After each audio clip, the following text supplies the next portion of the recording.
We're back in 1999. Hello everybody and welcome to the United Stand. Manchester United looking at a James Maddison and Sandro Tonelli January transfer double. Very, very exciting. A director of football, big hint from somebody we would all like. Paul Pogba, latest injury update. And also we'll be talking about the top 3 players that Manchester United fans have voted to get rid of at Manchester United. I think he's going to surprise a lot of people. But first of all, let me just start off by saying this.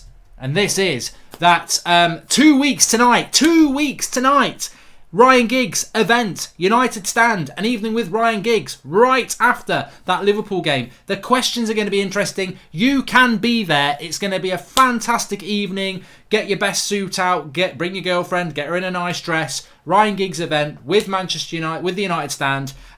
Tickets are in the video description. Get yourself there. We'll be there. Flex will be there. Ryan Giggs is going to be there. It's going to be a fantastic evening. Get your tickets. Link in the video description. But also, I don't know who watches the United Stand, so a little bit of message. If you've got a big business, and this is something that was only been released today, working in conjunction with Showfighter, we have this opportunity for you to sponsor the event and also get a meet and greet with Ryan Giggs at the start of the night and have him sit and have his meal with you on the table. If you are interested in sponsoring the event, being there, meeting him behind the scenes, having him sat with the table for the duration of the evening while the meal's there, get in contact with us, soccerboxtv@gmail.com, and we can arrange that. And not only will you be sponsoring the event, obviously any videos that go up, you'll get the big shout out on the United Stand with over 500,000 subscribers. So if you fancy a bit of that pie, get in contact, soccerboxtv@gmail. If you fancy just having a photograph with me and meeting Flex and also Ryan Giggs, then get yourself a ticket and see us at the event. Links in the video description. Looking forward to that. But let's just start off with this then.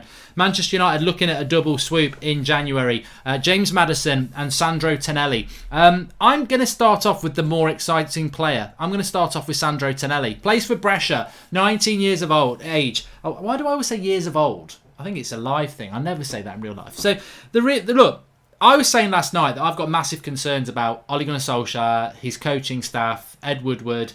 This Brexit FC thing for me just seems to be because they've got a lack of knowledge of European football. That's why Mandzukic is obvious because everyone knows who he is. But, actually recruiting from Europe, players in their early 20s, is that happening at Manchester United? Is that why we're going for the Brexit FC players? Because we know them because they play in the Premier League and we don't know what's going on in Europe. Well, I tell you what, Sandro Tonelli, if United went and bought him, I would just sit back and applaud. I'd probably applaud for a good 45 seconds because that signing would be ridiculously brave and really demonstrate an air of knowledge and, vision to build something for the future. Because he might flop. I think there's always a risk with any signing that he might flop. But what I've seen of Tonelli, and I'm not going to pretend to have watched every game of his, but he looks very, very good. He plays in sort of like a CDM position. He's been likened to Pirlo, but he's 5'11", so he's not small. I would say he's, what I've seen of him. He's got he's a playmaker. I mean, it's easy to start thinking Michael Carrick, but he's got a lot of energy. He's got a lot of tenacity. I wouldn't say tackling's his big thing, but dictating the game in that deep line role, what do we need? He would be perfect. Of course, the fact that he's 19 and you bring him into the Premier League, is he going to work? But if there is anything in this, and it's only Italian reports, and we get these reports all the time, that would excite me a hell of a lot. For many reasons, I think it's really important that we start scouting and bringing in players from Europe. You can get more for your money. And also, he exactly the sort of player that we should be looking at. So remember the name, Sandro Tonelli, Brescia. Let's see if anything comes of that. I mean, what I would say is that this has happened a few times now. We were linked to Barella from Cagliari, who's now gone to Inter Milan, and I think he would have been a good signing, but nothing came of it, so it could just be that again. And in fact, King Rouge has just said Tonelli would never come to Manchester United, but he is a baller, says Azra Shah. And Chris Wright says Tonelli is class. I don't believe for a second, judging by the last few years, we will try and sign him. And I've got to say, I don't think so either. But you know what? I bring it to your attention because one, keep your eye out for him anyway. I think he's going to be a very good player in the future wherever he goes. And two, that's who United should be looking at, because this is exactly what I said last night. If you think about Tonelli, but then you think about another CDM like Declan Rice, they're very similar in age. Declan Rice will cost you 60, 70 million pounds. Tonelli will cost you 30, 35 million pounds. And Tonelli probably is the better player. So that's what I mean. We are, and I tried to get this across last night, we are spending a lot of money on British passport players when actually, if you know anything about European football, you can bring better players in for half the price. And that 30 million you save, you can put towards another European player. You know, you literally could get Bruno Fernandes and Tonelli for around 80 million. You'd probably get Declan Rice for 65. You know, you've only got 15 million left. That's what I'm talking about. We've got to start using that European market, and I think that's very important. James Maddison, you know what? People keep asking me about James Maddison. First of all, when it comes to transfers, I'm happy to talk about them, but I will not move away from my stance that I don't trust this board and transfer news until I see people holding the shirt up from now on, because I put so much effort into that. Well, not effort, that's not the right word. I put so much faith in the fact that we were going to sign Bruno Fernandes because I know how much United put into that.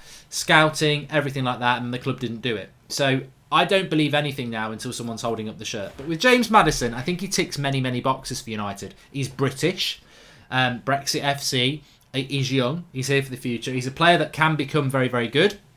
I think he's only 23 in November. So James Maddison to Manchester United makes a lot of sense. Will it happen? Bookmakers are all over it. We're odds on to get him. But will we sign James Maddison in January? And for me, I don't want to shatter people's dreams here, but it's a no. It's a no. Because, and it might change in 2 months' time. In December, I might be saying, oh, there's a chance. But as of right now, James Maddison to Manchester United in January, not a chance. Because Leicester don't need to sell. Look at how long it took us to get Harry Maguire. And that was in the summer. Leicester don't need to sell. It's in the middle of the season. Leicester will definitely still be in a race for top 4 in January. We might not be. Maddison might fancy a January move to Manchester United, but Leicester will not sell him in January. So all those United fans who are getting excited about a January transfer window because he's odds on with the bookies, I think you've got to knock it back 4 months and say James Maddison to Manchester United next summer, possibility. James Maddison to Manchester United in January, no. And also, what if in January we go and get Eriksen? Do you then get Maddison? I don't think you do. And I think this is what, as United fans, you've got to be very, very careful from now on, because if you get excited about Eriksen in January, is that not just the Spurs version of Alexis Sanchez? You listen to Spurs fans, they're not that hyped about Eriksen anymore. They sort of feel that he's ran his course, they're looking forward to getting rid of him. But United might take him. And if we take Eriksen, we don't get Maddison, because they're not similar, but they are similar. They're both midfielders who with a more attacking intent. You wouldn't play Eriksen and Maddison in the same midfield three. So start thinking, would you rather have Eriksen in January or would you wait till the summer to get Maddison? And for me, the one thing we can't be doing now is making rush, risk, panic buys. Oh, we've got to do this to please the fans. This'll boost our ratings, and that's probably the sort of thing the board would do. But I think, as a United fan, I'm not happy. I'm not happy at all. I'm very, very angry. But if you're telling me it's Eriksen in January or Maddison in the summer, I would wait till the summer. You know, we've made our bed this season. You know, they didn't buy players in the summer that they needed to buy. I don't want to be a January panic buyer. That's how I feel about it. Anyway, Tom Hazelwood says, looks like Ollie plays FIFA because I had Tonelli on FIFA 19 career mode as he had high potential. Interesting. Ndidi is amazingly better than Declan Rice, and Ndidi can be like Kante for 5 years, says Adalasi Sadiq. I don't disagree with you, mate. If we could get James Maddison and Ndidi from Leicester, I would do it tomorrow, and I would pay good money for it. That's a separate question, and I'll ask it in the live comments for the people who are gracious and brilliant enough to join us for an 8 o'clock show live, even though England are playing Czech Republic. I know you're fantastic. Your loyalty is with the United stand, and that's right. I'd forgotten England were even playing. I'm that interested, but. Would you rather have Ndidi or Maddison? Because for me, I'd take Ndidi. But simply because the CDM position for Manchester United is important. It's really important. It's so important. And I think Ndidi would make more of an impact than Maddison, because we need that CDM. We're desperate for it. How many signings are you expecting in January, says James Summit? I think we will be. I think this board is only bothered about social media interaction, share prices. So I think they will probably sign 2 players in January. I'm personally of the mind that we shouldn't sign anyone. I don't think we should. I don't think you can get the player we need in January. I think you'll see a Mandzukic coming in, which is ridiculous, and I think maybe we will get Eriksen, and I think that will then end the Maddison deal. So I personally I know it'd be nice to bring players in January, but I think actually the short-term fix just irritates me. I would wait till the summer. I really would, because if you can't get what we need, don't go and get a short-term fix. So no, I would wait until January, to be honest with you. Somebody just said that Eriksen's better. Mark, you're looking smart. Says, yeah, I've been out today. I went to watch The Joker again, and then I went for something to eat. Joker's a fantastic film, by the way. Right, let's also... this is very interesting. I want to talk about this. This was something Manchester Evening News did over the last few days. And basically, you, if you went on the page, you basically voted for the players that you'd least like to be at the club. You ranked the players at Manchester United in order, based on most important player you'd never sell to the player you want to sell. So the percentages don't add up to 100% because obviously people are voting on the ranking system. But this is interesting because the players that Manchester United, the one player Manchester United player don't want to sell, who came number one, was Dan James, which is quite interesting. I think Wan-Bissaka was second. But the player that most Manchester United fans want to get rid of, and this is really interesting, and I think apathy may be set in with the likes of Young and Mata and Jones, because they don't actually make the top five. They're in 6th, 7th and 8th respectively. But the player that most people would like to get rid of, and you can get guessing in the live comments if you want. George Ramos says the deal with Chevrolet, they want to end it, no surprise, as it serves them right, the board, and hopefully it will be a wake-up call. Also, Mark, there's nothing wrong with signing English players. I think there's everything wrong with signing English players, George, because they're more expensive than foreign players. And I think and as I said last night, and I'll stand by it, and it's your opinion, George, and I respect it. There's nothing wrong with signing English players if they're the right player. But there is everything wrong with signing English players because you don't have any knowledge of what's going on in Europe. I'll tell you now and I'll tell you again. It's like when you play FIFA Ultimate Team and you just buy Premier League players, but then you come up against somebody who's got all German players or all French players for the chemistry, and you assume they're German. You think, oh, they're French. They're probably not. They're probably English, but they just know those leagues and they know that they can build. It's a prime example, actually. We're using Ultimate Team, but it's true. On Ultimate Team, you buy your players with your coins. If you build up a Premier League team, it will cost you way more than if you build a French team from the French league or a German team from the German league.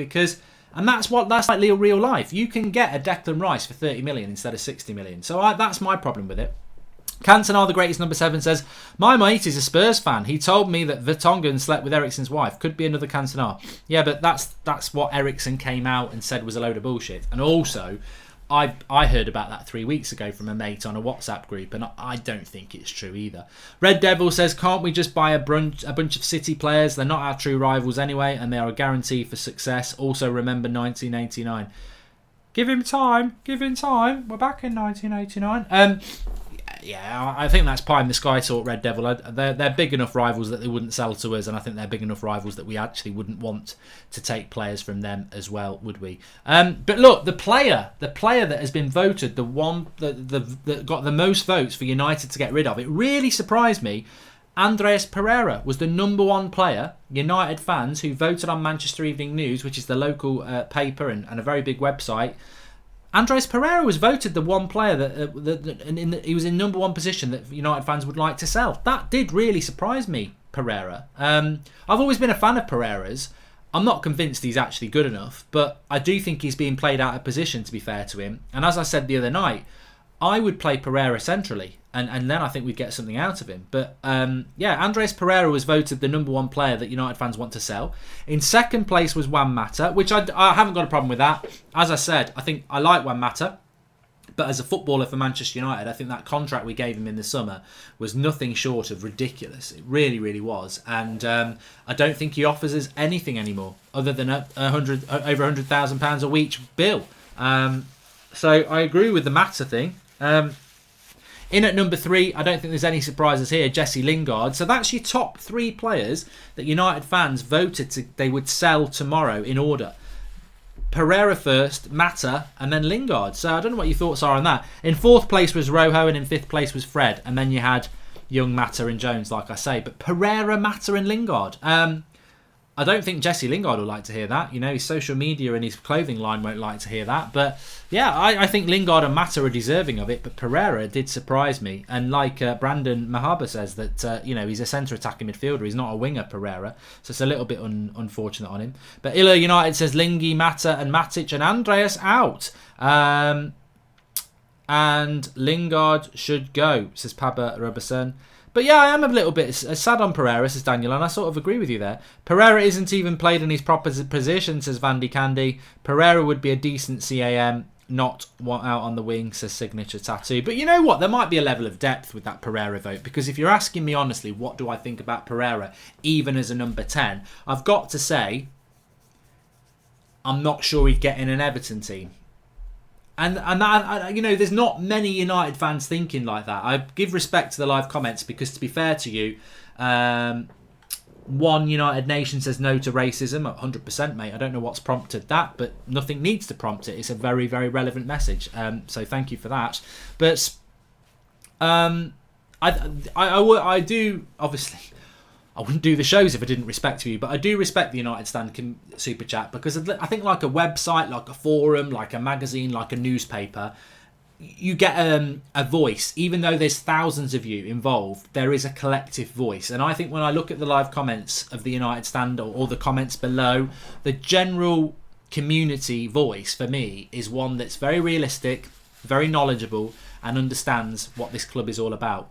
So I would say that, be away from the United Stand community, I don't think there's many Manchester United fans who actually stop and think like you do and go, yeah, we're ranking these players, we're saying these players are the players that we want to get rid of, but where do they actually fit in relation to where this club should be, and are they top 4 players? And I think you do think like that, and I certainly think like that. And I think when I look at Andreas Pereira, and I look at Jesse Lingard, and I look at Juan Mata now, he's declined, and I look at Matic, and I look at Rojo, and I look at Fred, and I look at Jones, and I look at Young, those 8 players, I've got to be totally honest with you, I'm not convinced any of them really are good players in an Everton team. And Everton are really a team that's going to finish 8th to 12th.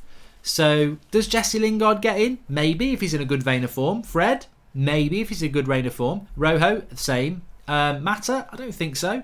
Pereira? I'm not so sure. Young? No. Jones? Probably not. You know, so this is the sort of players that we've got in a Manchester United squad, and I look at those players and go, I'm not convinced you're even going to get in an Everton team. So yeah, the levels are the levels. Matic, Mata and Bailey, Lingard, Pereira on the bench, says Sid T. Andreas was an excellent CAM on loan. Puzzled why we would play him as a winger, says Brandon Mahaba. Well, we haven't really got anybody to play in the wing, I suppose, have we? But that's again, that is a problem. I mean, just talking about transfers for a moment, there was something that I saw with the Telegraph yesterday that United are looking to bring in 8 players over the next 2 January transfer windows, which sounds like a lot, but the next 2 summers, well, there's 4 transfer windows for a start, so you're averaging 2 each summer. And also, 8 players in the next 2 summer transfer windows, well, that's 2 years away.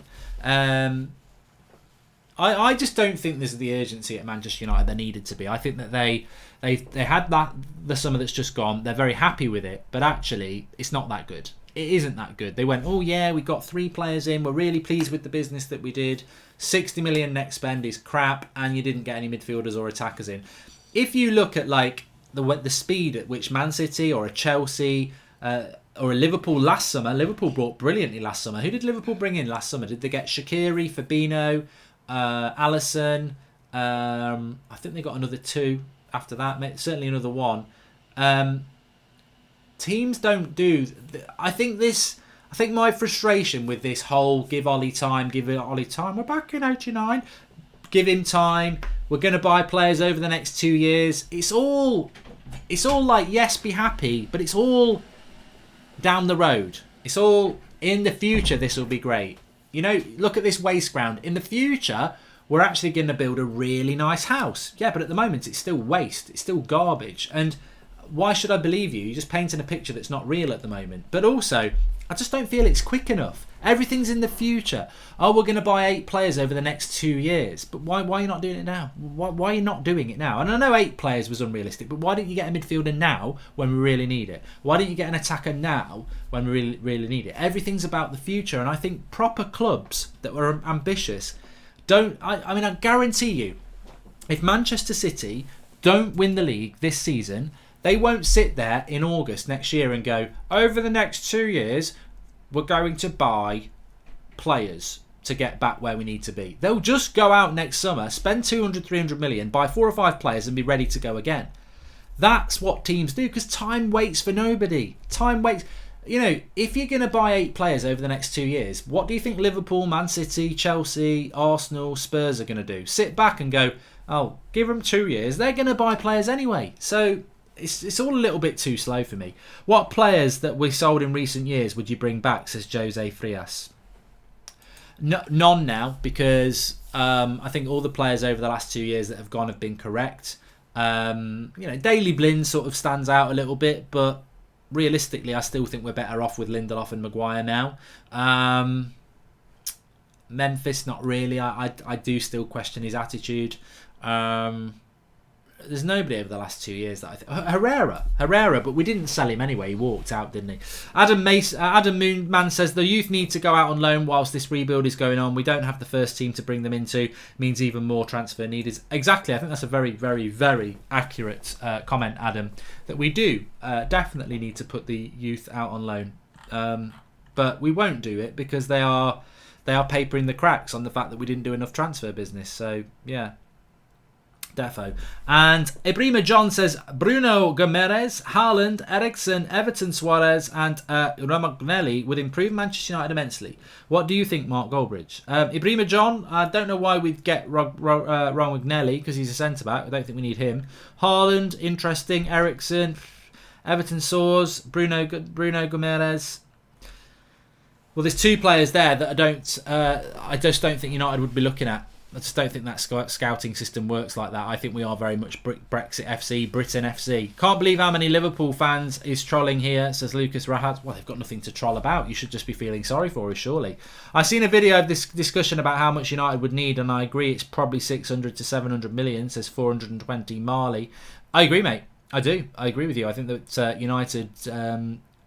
I said it in the summer before the season started that this team needs 300 million on it, and you could probably add another 100 or 2 on that. That's if we bought well 300 million, and people need to keep that in their head. There's a few people talking about the director of football.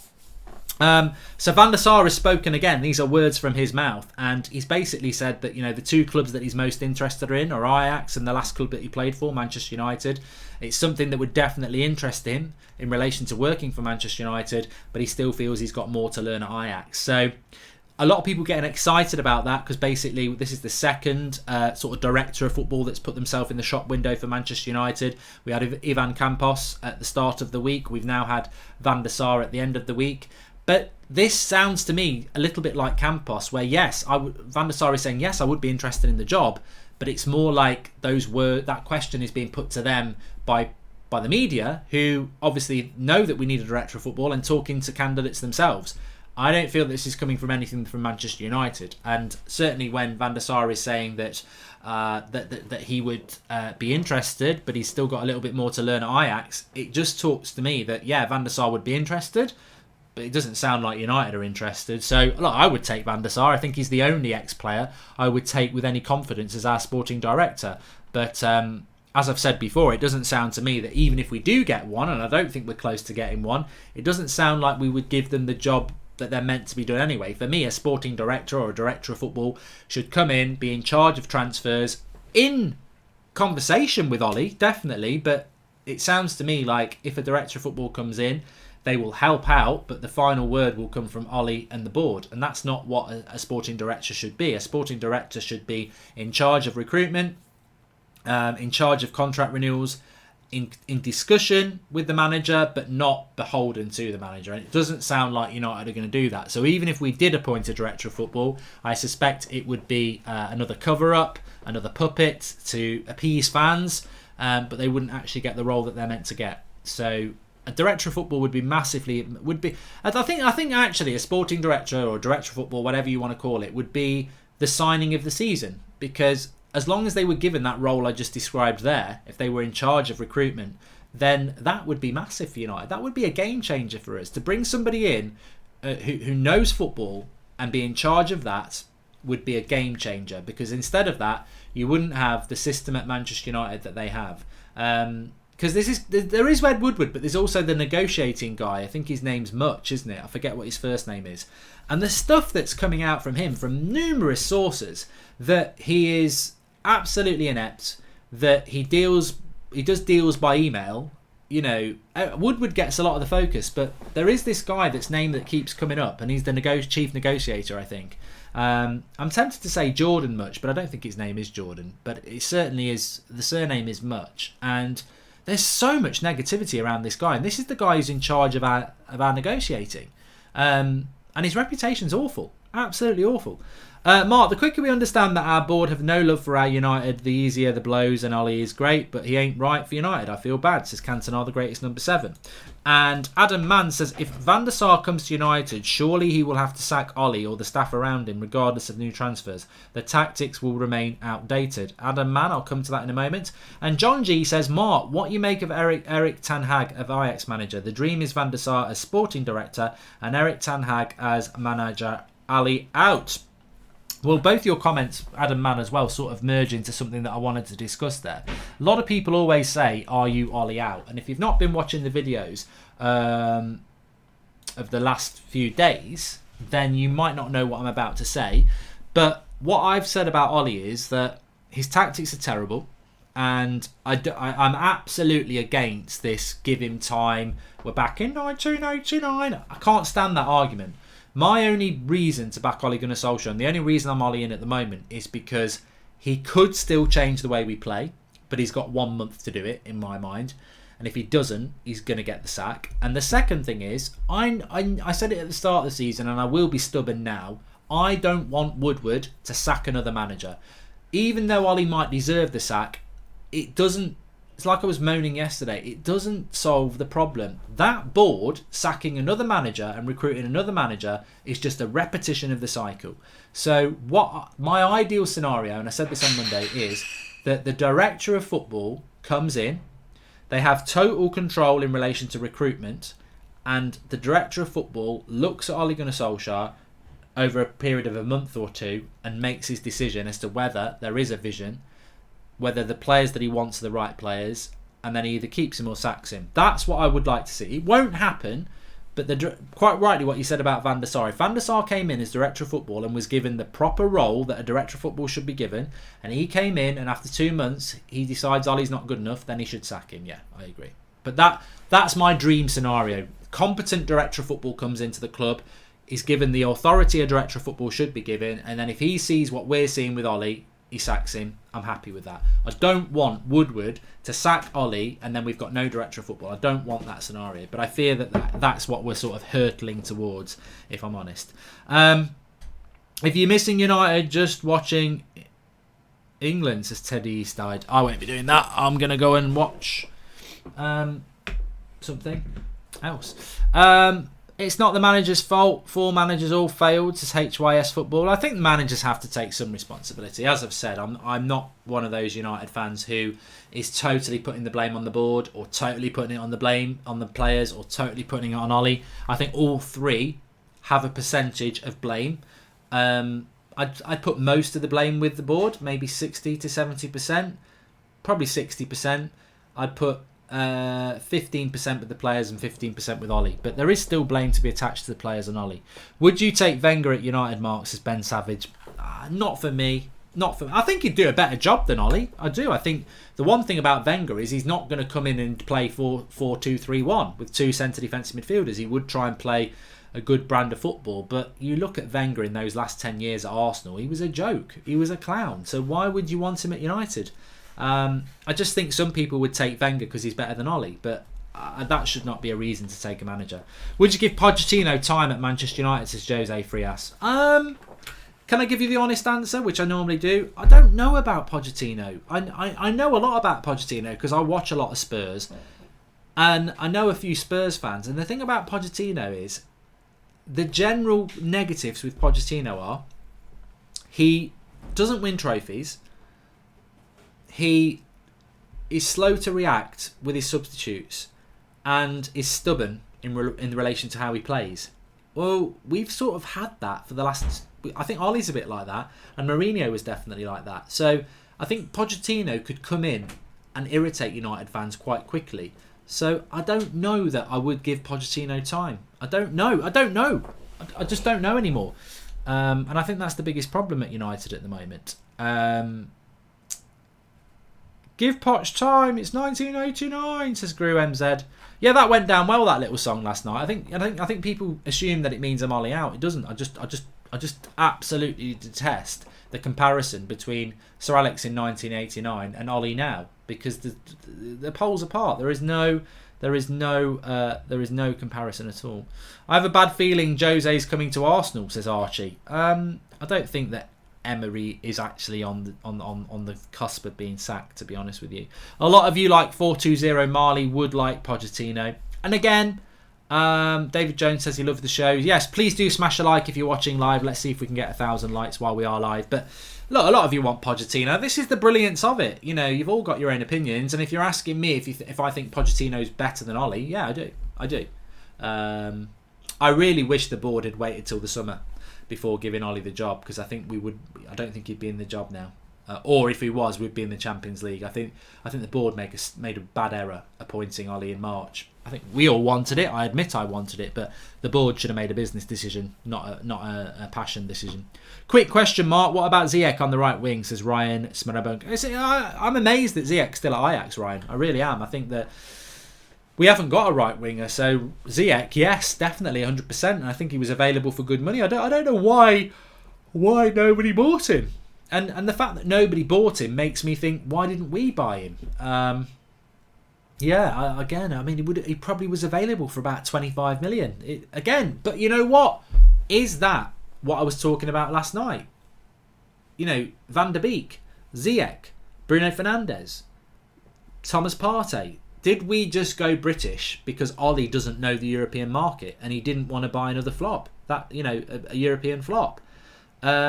I suspect that United, and I've said it before and I'll keep saying it, until we buy a young European player between 18 and 26, I have very, very big fears that United, Ollie, Woodward, whoever, do not have the knowledge of the European transfer or the world transfer market. So that's why they're buying Brexit, because it's more expensive to do that. But I think that they buy Brexit FC, British FC, Premier League FC, whatever you want to call it, because they know that league. But there are players out there, because you watch it and I watch it, in Europe who are far cheaper, who would come in and do a great job. Like Ziyech at United. He's an absolute workaholic and he's got goals and assists. We haven't even got a right winger, so 25 million on him would have been far better than the position we're in now. Mion Adukio says, can we address the way we keep buying left wingers when we have 4 players who are better on the left and no one on the right? Sanchez instead of Mahrez, says, yeah, you know, exactly. You're talking about that and you're spot on. We do need a right winger. And I think that a lot of it comes down to the fact that I just don't have confidence, and maybe I'm totally wrong and hopefully I will get proved wrong on this, but I just don't have confidence that Ollie and whoever else is above him have enough knowledge on the European transfer market, because we seem to be ignoring it. And I don't think we don't live in a world now where you need to be Brexit FC. You know, whether the UK comes out of Europe or not, the reality is the Premier League will always be full of worldwide talent. And just to fish in the Brexit FC pond really does make it very, very difficult. It's like with the United Stand, isn't it? The United Stand football team.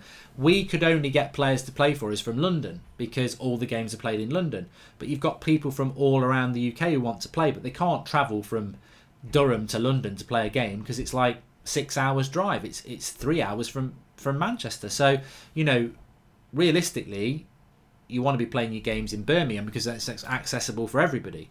But if you're just playing in London, you're really only going to get the London players. So United only buying from Britain when there's the whole of Europe, you're making your job very, very difficult because you can only buy players from there. Should we get Allegri, says MZ Coleman. He's the most available manager, I suppose. Yeah. Please do smash a like on the video, everybody. I'm just going to play you this again as well. If I can get it up. That's what she said. Hi guys, Ryan Giggs here. Looking forward to seeing you at the ICC in Birmingham on the 25th of October. For tickets, go to showfighters.co.uk. Links in the video description for that. It will be actually happening now in 2 weeks' time. The United Stand, Show Fighter and Ryan Giggs evening. Get yourself down there. Tickets are still available.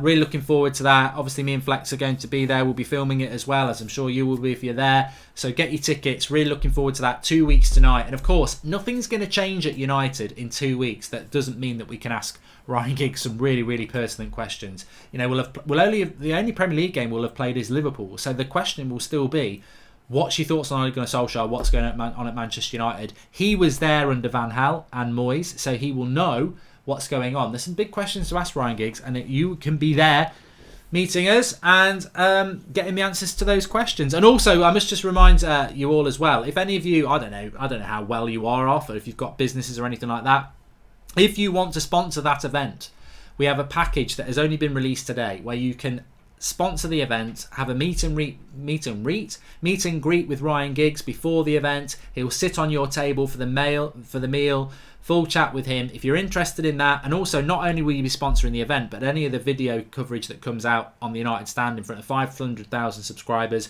your business will be plastered all over that. So contact us, soccerboxtv@gmail.com, if you are interested in sponsoring the event. You'll get the evening with Ryan Giggs on the table, meet and greet before the event, sponsorship of the event, your business all up over the programs, all around the actual evening, and all over the videos that we do in relation to that. So if you're interested in that, soccerboxtv@gmail.com. If you're just interested in being at the actual event itself, United Stand, Show Fighter, Ryan Giggs evening with, links in the video description. It's 2 weeks tonight. It's going to be absolutely superb, so get yourself down to that. Have you got Giggs's hostage? Looks like he's held at gunpoint, says Mark Whitten. I think he's just done that on his phone to send us a video. Would you take Piatek, says Pure Gaming. I'm going to be honest with you, I don't know a lot about him, to be honest. Thanks everybody for watching. Get your tickets in the video description. If you're interested in sponsoring the event, soccerboxtv@gmail.com. Back again tomorrow, 8 o'clock show as per usual. Thanks everyone for watching. Smash a like on the video. And 2 weeks tonight, Ryan Giggs. Can't wait. Can't wait.